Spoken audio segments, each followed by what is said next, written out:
Hey, Matt. Welcome to Hey, the good morning. podcast. Good Happy to be here. morning. Yeah, I'm happy to have you here. It's funny because you and I work together pretty frequently. So I was just saying earlier that any of our conversations could have been a podcast episode, and this one probably isn't going to be any different, except we clicked record. So, Matt, tell us who you are, what you do, and what impact you're looking to make on the world. Yeah. Hello, hello world. My name is Matthew Sandel. I'm a behavioral neuroscientist here at DX Learning, and I'm very lucky because the impact I want to make in the world is actually the same as what my company is aiming to do, and that's to wipe out bad leadership. I think we can all think back to a time when we maybe had a bad boss or bad moment with some of our managers and how that really affected us, and how that in many cases maybe we're still carrying that on our shoulders as we're going into work, and it becomes a burden. When we think about Mm. the workplace, we spend so much of our lives at work, so trying to make that as beneficial, as effective, and developmental as we can. The majority of leaders don't have leadership training, and they're put into leadership positions. So however we can arm them with the ability to change their people positively, that's our goal, and that's my goal too. I love it. I love it. And, I will just say that DX Learning has the best leadership development training program that I have seen in the market.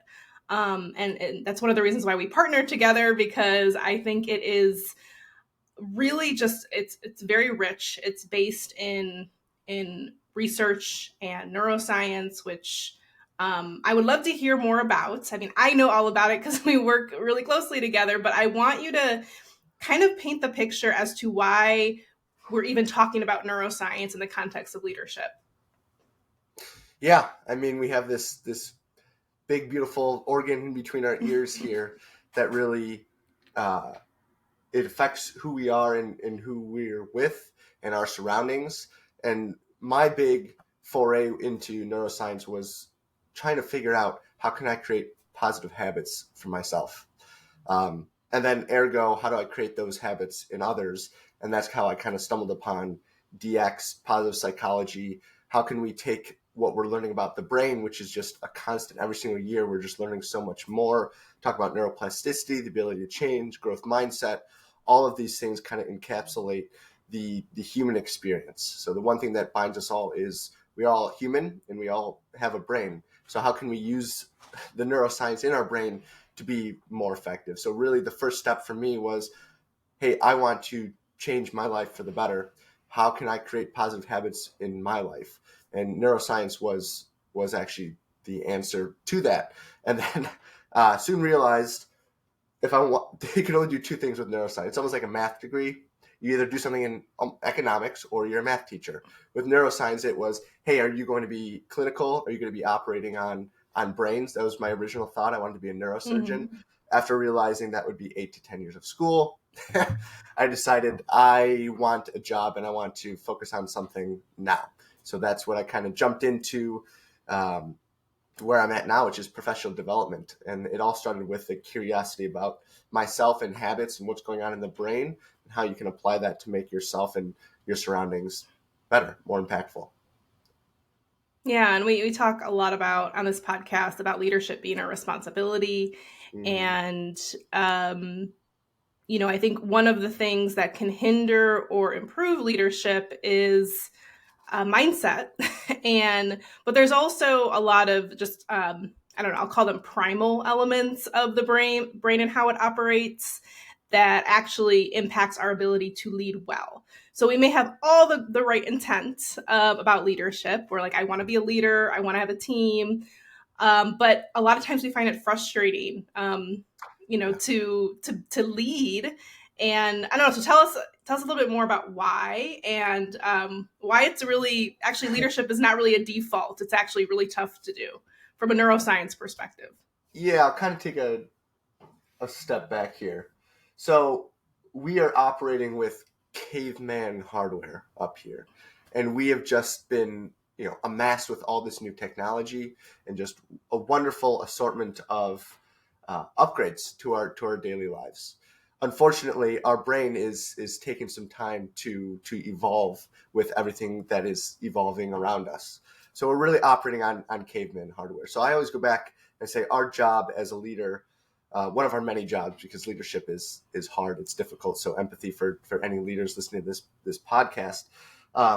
Going back to the olden days, our brain is still figuring out how we can develop ourselves and get stronger in the future. I'm going to pause there. What was the original question?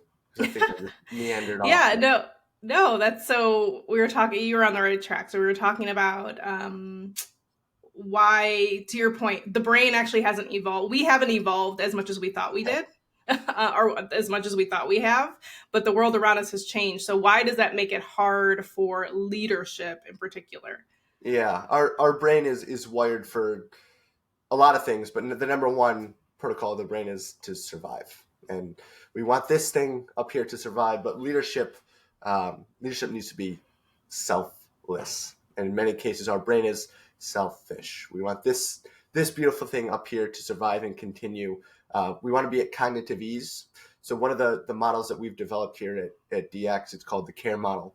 So it's 4 different dimensions that we focus on. It's clarity, autonomy, relationships, and equity. And these are actually all brain cravings. So we've done a lot of research to show and demonstrate that these are all things that we need at work in order to have cognitive ease. So as leaders, we need to think about, how can I provide clarity to my people, autonomy, relationships, and equity? Because this is what all brains as humans, we crave and we need to be successful and impactful, and really to leave work and going home and either separating those 2 lives or not having one come into the other and affecting our lives even more than it already does, and hopefully not in a dramatically negative way. Yeah, and this kind of gets into the topic of psychological safety, which I know is a topic that you've probably heard the word, or I talk a lot about it on this podcast, but it is a word, and we have to really put meaning behind it. So I actually see the CARE model as a way to, like, from a tactical perspective, operationalize psychological safety, because psychological safety, in essence, it's, I'm able to, speak up and be my authentic self without any retribution from the people around me. Right. But that kind of gets down to just cognitive ease, being Yep. able to work and flow throughout my day without fear, essentially, without doing mental cartwheels. So Yeah. how does CARE, I guess, if people are looking for, like, well, how do I do psychological safety? How does CARE kind of help with that? That's great. And this is something we've been studying for the past few years, in isolating the different dimensions and how they can affect psychological safety. So each one of those will actually, clarity, autonomy, relationship, and equity, affect psychological safety. But the beauty of it is, if you put them all together, it allows a person to bring their authentic selves to work. It's also great with conflict. There's just so many stats out there that'll show you the power of psychological safety. And really, I think you said it best. It's the logic jump is, look, if you can put your people at cognitive ease in terms of clarity, autonomy, relationships, and equity, if you care for your people, they're going to be more likely to speak up and bring their authentic selves to work. What psychological safety is not, is it's not a nice culture, right? There's still conflict, and there's going to be conflict at any point. The goal of psychological safety is for there to be a civil discourse when there is conflict, and when people are feeling the ability to bring things up that they may have not been able to previously. I think the last statistic I saw was 85% of people said that they had a problem bringing up a tough issue, or they kept it to themselves in the last month. And think about that, especially as leaders. How are you supposed to help someone if you don't know what needs to be helped? We need our people to be speaking up. As a leader, it's your job to positively influence your people, but how are you supposed to do that if you don't know where they're at? And leadership is all about meeting people where they're at. How do you know that if they're not speaking up? So there's the power of psychological safety. Yeah, and the CARE model, again, I think is just it's a really great way to consolidate this into a plan. If leaders out there are thinking, like, how do I create I've told people they can speak up, right? Um I've told everybody that we have an open door policy, but what I like to remind people is the fact that if you don't have that base level psychological safety, you can't just proclaim it. You can't just say you have Yeah. it. You have to actually build it intentionally, and you actually have to, in a way, it's kind of like building trust, maybe on a foundation where there wasn't some trust. So, just a reminder to leaders who are thinking about that. It's almost I would say it's group trust. There are a lot of parallels. One of the keys with psychological safety is there's no end to you can't say I have psychological safety on my team. It's a spectrum. You say I believe I have high psychological safety on my team. The other curious tidbit, and Ryan, my colleague, were going over this, was it is a team dimension. It is a team measurement. So you need to really measure it at the team level. You can't say I feel like I have high psychological safety. It's like, yes, kind of. But what we're really measuring is how does the team incorporate this notion of psychological safety and the ability to speak up. Yeah, no, that's great. And of course, right in the middle of this podcast, everybody wants to mow their lawn. So I apologize for those of you who are hearing lawnmowers in the background here. But that's a great point, which I think kind of goes to this idea of inclusion. And I actually think psychological safety is the hack to inclusion. So um, that's a really, really important point that you just said is you can have a team of 10 people, but there may be people on the margins who do not feel psychologically safe. And that's where we get into kind of the DE&I conversation around equity. And I know equity is a part of the model, so that helps. So tell us a little bit about how the letters um, work together to Yeah, maybe solve that challenge of like I could be psychologically safe, but you can also feel completely on the margins of a group. And how do we manage that when it comes to an inclusive and equitable team environment? that's a great question. So our philosophy is they're all DEI is all important, but what we're trying to focus on is what can leaders really make an impact on? So we're focusing on the E and the I. Diversity, we need it. But there's no point of having diversity if people don't feel comfortable speaking up. The whole power of diversity is to leverage the power of multiple experiences and backgrounds to just see the world and perceive the world in different ways. It boosts creativity, just boosts the ability to understand and just empathy, which is something we're missing in the workplace and consistently getting lower scores on is the scores of empathy. So I think what the care model and psychological safety allows people to do is to, one, include people, inclusion, having different steps following the care model to allow people to feel safe, to speak up, to feel included. We talk about equity a lot. In our definition, it's about the being able to proportionally provide resources in a fair manner. So equity is not equality. You can't be the same to every single person. So what we talk about at the end of the care model is, look, everything we're talking about is a spectrum. It's a balance that you need to walk. Some people want high amounts of clarity. Some people want low amount. I'm sure you can think of people on your team, even yourself, that want a high amount of autonomy, or like, hey, boss, look, give me a small box, give me the bullet points. And there's no right, there's no wrong. You can think about somebody who might be more operational when it comes to relationships. Hey, I'm here to work. I'm here to work, man. Look, we'll talk. We'll have a great relationship and rapport, but I don't want to hear about what you had for breakfast. And then there's other people that this isn't what I had for breakfast. My dog is sick. This is the exact illness. And again, there's no right and there's no wrong. But you as a leader need to understand your people so you can lead them more effectively. So that's equity. That's inclusion. Diversity it kind of trails that. And I say that for two reasons. One, there's diversity no matter what on your team. So we need to just leverage the power of the diversity that you might have already, which I think is more important. And then a lot of leaders are not hiring managers. So it's hard to focus on the diversity when you don't have your hand in the pie and you're actually making those moves yourself. All equal bearing of what you need to focus on, and it's a constant. There's no end result. Just like psychological safety. You can't say, I have diversity, equity, and inclusion. It's like, no. You might have high amounts, low amounts, might be a little bit different, but it is a progress that you're needing to work towards on a consistent basis.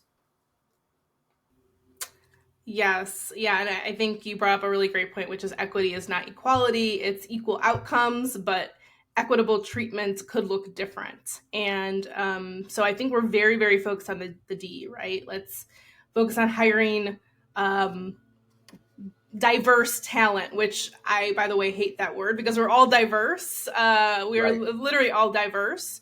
But I think it's also, diversity is simply a realization when you're in a room and you look around and you say, we don't have the right voices in the room. Mm-hmm. So, to your point, how do you leverage the diversity within the organization?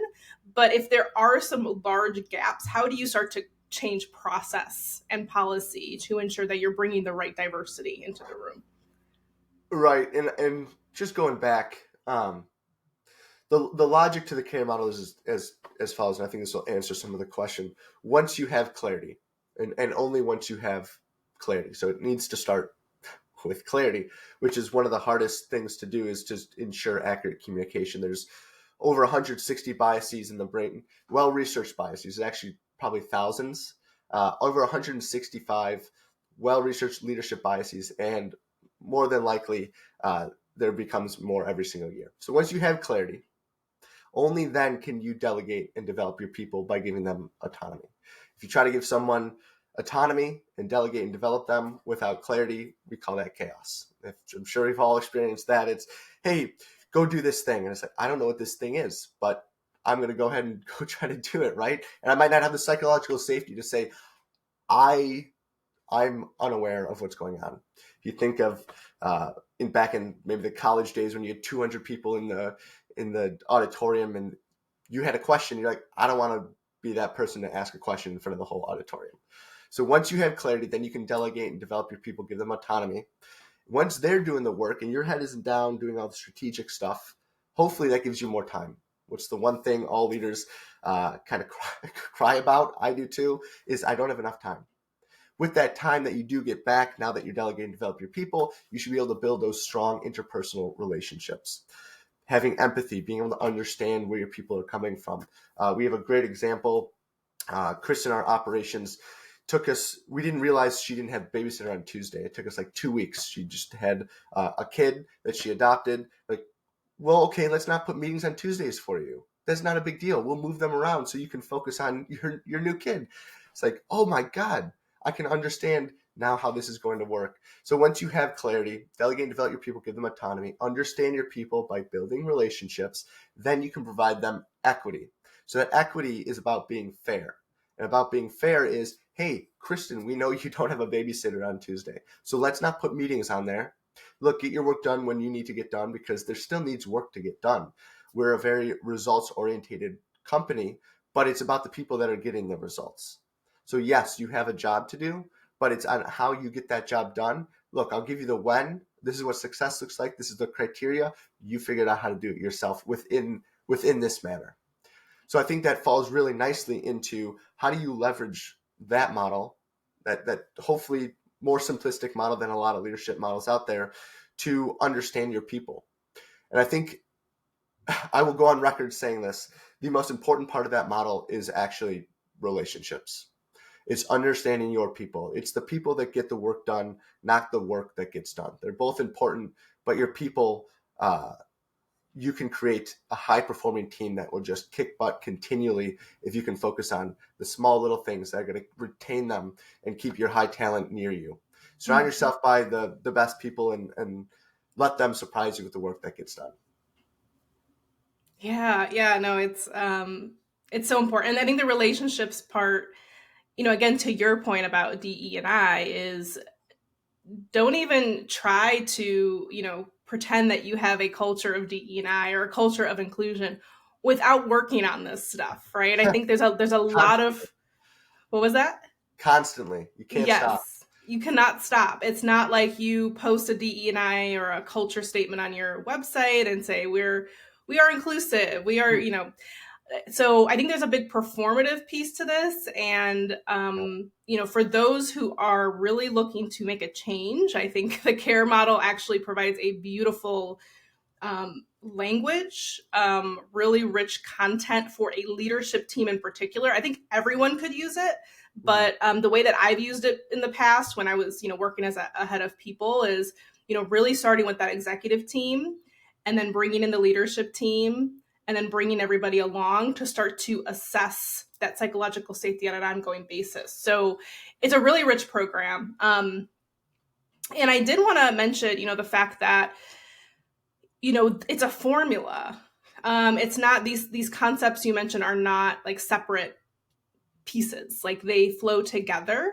And I also wanted to touch on the fact that I know this because I know the content, but the thing with the C, the A, the R, and the E is that psychological safety teams that are psychologically safe just interact with those things differently. Like they actually show up differently. So we talk a lot about performance and threat response, or threat response performance, and kind of a reactionary response, or that survival response, right? So when it comes to clarity is under threat or autonomy is under threat, teams that are psychologically safe just react differently. So Yeah. tell us a little bit about that and how that works. Yeah, I think the best dimension to talk about, best construct, is probably autonomy. So you think as stimuli comes into the brain, it really hit three parts. There's three main parts of the brain. So you have your old brain, which is your reptilian brain, which is just it's freeze, flight, or it's fight. So as stimuli comes through the brain, it'll go through, and we're really threat scanning machines. We always have been, and we always will be. Except now the threat might not be a saber-toothed tiger; it might be your boss or something else that's happening at work. So as we look through autonomy, as threats will come through, what we see in a psychologically safe team is people will actually, if they're feeling like they are psychologically safe, they'll speak up and they'll challenge the status quo. They'll say, "Hey, just because we've done this a million times before," which is my least favorite sentence, is, "Well, we've done this 1,000 times before. Look, there's always ways you can improve." So people, as stimuli comes through, if it's a threat and they feel safe, they're going to be more on, "Hey, I'm going to challenge this. Let's see if we can get even better." On the flip side, you have people, as stimuli will come through, that will be just in the survival mode. So the brain is just, "Look, I just need to survive. I don't want to do anything else. I will comply and I will disengage." So we're seeing a lot of people, and we talk about motivation and engagement. A lot of times it's because they feel like, "Look, I'm just here to survive, not to thrive." So we have this dichotomy of, "Hey, if I'm feeling safe, this is what's going to happen. Challenge the status quo. If I feel unsafe, this is what's going to happen. I'm just going to comply, disengage, put my head down, and get the work done." And as leaders, what do we want more of? And we always say, it's not a leader's job to create an army of followers, an army of yes men. "Hey, look, I'll comply, disengage. Whatever you say, boss, I'll get it done." We want to create an army of leaders that'll say, "Hey, I thought of this new creative way to get this done. It'll save our efficiency, maximize it by 40%. We won't have to use any of this material. We can save money in this area." So it's just, they're all intertwined so nicely. But there's always, as stimuli comes in, what are you going to do? Do you feel safe or you feel unsafe? And obviously we want to have people feel more safe, more productive, less stress, higher life satisfaction. Like, there's really great statistics out there. Yeah, and just think about the impact to the organization, to the system. I Mm. mean, it is, if you're thinking about a whole organization that lacks psychological safety, the waste, the potential that you have on the table. And again, I will just, I'll bring the DEI conversation back in here. But typically, when an organization is not psychologically safe, people who are on the margins, it's elevated, right? Yep. So if the organization is not psychologically safe, your marginalized, underrepresented people times that by 10. So not only are you missing out on great ideas, you're missing out on different diverse perspectives. And Mhm. it's just waste. It's complete waste. Why are we hiring these people if we're not getting, if we're not giving them what they need to operate at their fullest potential? Yeah, we want to build a world that we helped create, and there's a bias called IKEA effect, which is a funny one, and it states that, hey, if I build something, I'm more likely to put a higher price tag on it. It doesn't have to be just price What tag. is that? We have a Someone's at the front door. we have a doorbell, and we put on the Halloween spooky I thing. love it. Do you have Vivint by any chance? Was it? Is it Vivint? Because we Yes, it have, is. yeah, we have the same one. We have the Halloween one too. Yeah, we have the Halloween, so that was happy Halloween, everybody. Happy Halloween. We want to build a world we help create. So how can you, if you think about it with psychological safety, if you can increase, and by the way, it's 76%. There's a great study that just came out, and it said psychological safety, high amounts of it will predict 76% more engagement. Who doesn't want more engagement, even if it was like 30% or 15%? The fact is, if people feel like they have a hand in creating something, they're going to put more value on it. They're going to be more motivated, more engaged to get things done. Who doesn't want that? Yeah, no, who doesn't want that? And like I said, I love the work that you all are doing at DX. Love the fact that we're partnering on this work, because it is so very important to, I keep using the word operationalize, but like truly, we can't just talk about it. Like we have to give people the tools. We have to, especially new leaders or, even leaders who have been in place for decades, like we have to reset the stage a little bit, because there is research that is telling us that, first of all, these things are good for business, but we have people are leaving and people are voting with their feet. And it's typically about toxic cultures and toxic leaders. So if we don't get this right, there is a lot on the line. So we have to stop talking about it, and we have to start really saying, okay, how do we make sure we're all on the same page about, one, the fact that psychological safety is truly important, that DE&I is truly important.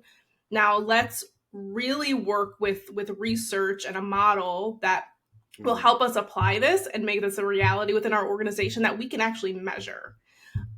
Which is a very different, that is commitment. That is commitment, really getting to that point of action and implementation. Yeah, I think that's one of the hardest parts in our entire industry is, what is the ROI? And how do you measure the ROI? Because if you look at so many other companies that will hire out, similar to what we do, but they're just on the business side, it's like, I can increase your revenue by 50%, and here's why. We're dealing with humans, yes, which are just intense variables. So the ability and the goal behind CARE was, how can we create the most simple model, yet the most effective model, that if we hit these 4 things to do these well, we can see pays us dividends. Mm-hmm. And then psychological safety came out, and we're like, we need to marry these two. How do we marry these two? So we've done a lot of research. We have a lot of studies that are going to be coming out soon, where we're going to try to validate, here are the measurements of psychological safety, and here's how each one of these constructs kinds of plays a role. We're working with Chicago School of Professional Psychology to do that. We're really excited for what's coming down the pipeline, because there's a fine balance between the academic and practitioner gap, and we're always trying to lean more on the side of science. And I'm not going to name drop, but there's a lot of leadership companies that they've had their chance. Look, that their stuff isn't working. We've not seen droves and changes in the statistics. We've actually seen them gone down. And I think this is a new and compelling, simple model that people can actually apply effectively, consistently over time. And that's really what we're trying to do. You change one, that person's going to change 10, that person's going to change 100. So really, we're change one, change a million. Love it. Yeah. And the one thing that we didn't mention about the program and the model is the fact that you all use the power of micro habits as a part of the program. So I just want to kind of paint the picture of what that is, which is, this is not just curriculum. So imagine, your leadership team going through the program, but then, like oftentimes people leave a leadership development program or a conference and they're all excited and pumped up, but then they just jump right back into their, work environment where these things maybe aren't practiced consistently. So tell us more about micro habits, why that's important for learning, and then how that actually gets applied. I think think you said it best, and that's usually the story I tell is if you've ever been to a conference, get all excited, and then Monday you back to work and it's like completely thrown out the window.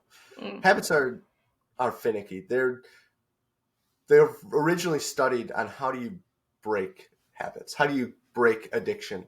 Now there's all this research on how do you create positive habits. How do you create positive habits in the workplace? And the only way you can really create positive habits is by doing something over and over again and repeating it, because then your neurons will start connecting. That way, when you have a trigger or something that happens, your brain's going to, instead of going to the wrong side and maybe doing some bad habits that you might have as a leader, it'll say, oh, key into here, we're going to start going down this pathway. And then all of a sudden that old habit will start dying off. Those neural connectivities will actually, they're due to neuroplasticity in the brain. Your brain is constantly changing. You can create new neural pathways constantly. And one of the tools that we are going to leverage, and we do leverage, partnering with a great company called Pro Habits, they have this reinforcement tool where we use micro actions. So these are, we call them 2-minute daily acts of kindness. Usually they take less than 2 minutes. But it's something as simple as in the morning, I'll say, hey, here's a quote, here's a funny picture, and here's the habit that we'd like you to practice, this micro action. So it might be something like, hey, go find something new about one of your coworkers today. Something simple, right? Mm-hmm. And that one would be tied into the relationship construct of care. How do you get to know your people even more so you can lead them better? So then you'd say, hey, I can do that today. You get a chance to do it. At the end of the day, you'll get another notification and it'll say, were you able to do it? Yes or no. That's cool. And if you can't do it, no worries. You can try again the next day. So we built this multiple modalities of micro actions that will tie back into the care model or a specific program that we're trying to work at. Psychological safety is a big one. So we have a psychological safety track that people can go through where they practice these small little interactions. And it's small steps, but these small steps will be constantly adapting and changing yourself. So these new neural pathways, once the program is over, you'll actually be able to say, instead of going down the left side, which I always go, my brain is now telling me I'm going to go to the right side, which is the more likely habit to positively influence others. So let's keep kind of going down that side. Yeah, and it's at the end of the day, when it comes to learning, we just have to do it. We know that we have to actually apply these things. Much of learning happens in action, and the other thing that I really like about the Pro Habits is that you can share stories with the community that you've gone through the training with. So, imagine your leadership team of 20 people, everyone's kind of around the same time doing the same micro habits or micro actions, and you're putting that into a platform and people are sharing stories. So now you're actually creating additional learning to say, I tried this and this is what happened. I failed at it. And you're also creating vulnerability, I feel like, with the leadership team, because now people are sharing their kind of deepest, darkest fears about leadership. And I think the concept of community is so underrated when it comes to leadership. A lot of the groups that I work with or organizations I work with are like, yeah, no, we have, this training, but we never talk about it. Like everyone goes off to do their own training, and then do they come back and share experiences? Because that is also, we're social learning beings. So community social learning is a really important part of this journey too. Yeah. The more, and especially because when you're with your peers, you can really see their best practices and how it applies to your specific workplace. So in many cases, leadership could be a general topic, but once you tie it into, hey, here at DX, this is something that I apply and this went over well, that's going to be way more likely for someone to perk up and say, oh, that's something that I can do too. So just the ability to share best practices in a specific company setting is huge. And you said it, it's the community and it's the culture that you build where people do feel comfortable being vulnerable, sharing their best practices, and then sharing their worst practices, their failures, because that's a great learning opportunity. If I fail at something, I don't want my team to fail. I'm going to let them know, hey, here's something that I've learned today. You guys, I don't want you to have to go through it too. Here's how we can move better, more effectively in the future. I love it. Well, I could have this conversation all day with you, Matt.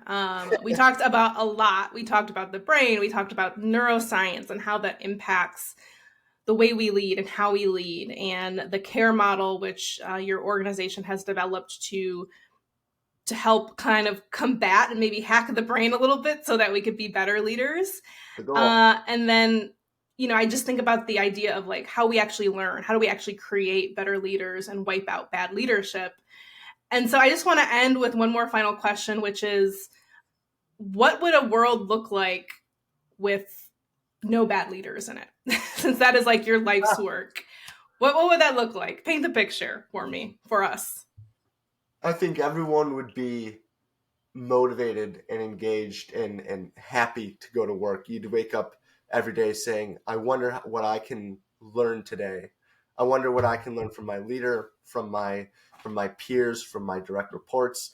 It would be a entire world that wants to learn more and apply these learnings to benefit all of humanity. If everyone had good leaders, I genuinely believe this, as a human race would become more of we're human. We're not USA versus XYZ. Mm-hmm. We're not white versus XYZ. We're not anything male versus, it just becomes we're humans and we need to try to benefit all of ourselves. And I think that's the power of leadership.